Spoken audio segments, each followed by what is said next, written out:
Nah, orang Lewi dalam cerita perumpamaan Yesus tentang orang Samaria dalam Lukas 10 ayat 25 sampai 37 itu mengembangkan kasih yang nepotistis. Itu tesis yang atau dalil yang saya mau sampaikan dalam renungan ketiga yang saya buat di jemaat Rubadeo Raimadie Klasisahu Barat tanggal 25 Agustus 2025. Saya fokus pada Lukas 10 ayat 32. Yesus berkata, demikian juga seorang Lewi datang ke tempat itu. Ketika ia melihat orang itu, ia melewatinya dari seberang jalan. Renungan ini adalah untuk mengembangkan kepribadian Kristen yang bercorak imago Dei. Bapak Ibu, penatua, diaken, pengajar, dan teman-teman pendeta, warga gereja pada umumnya. Kalau imam dikenal sebagai tokoh ibadah, maka orang Lewi adalah pelayan di rumah Allah. Salah satu tugasnya adalah mengisi atau mendampingi liturgi dengan pujian, nyanyian, penyembahan, dan madah yang mengagungkan Tuhan dan memotivasi sesama untuk menjadi pribadi yang kuat. Orang-orang Lewi mengurus hal-hal teknis dalam ibadah. Namun seperti imam, orang Lewi juga memilih menyingkir. Tidak tergerak hatinya untuk menolong korban yang jatuh ke tangan penyamun. Mengapa demikian? Mungkin ia berpikir, orang itu bukan keluargaku, bukan kelompokku. Kalau aku bantu, apa gunanya itu bagiku?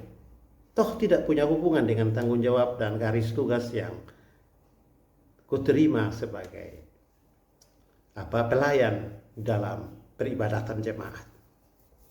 Nah, itulah yang saya sebut kasih orang Lewi itu adalah kasih yang nepotistis.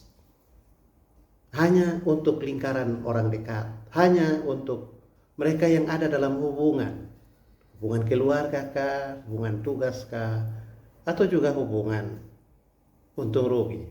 Dan tentu saja orang Lewi berpikir tentang apa yang bisa dia peroleh sebagai imbalan dari pertolongan yang dia berikan kepada korban.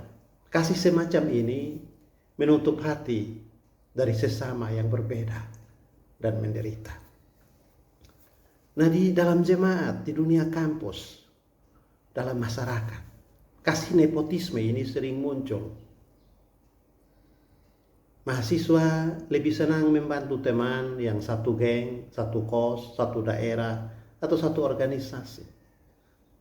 Di gereja atau di lembaga keagamaan kita juga suka menolong orang yang satu iman, bahkan lagi yang satu ide atau gagasan dengan kita.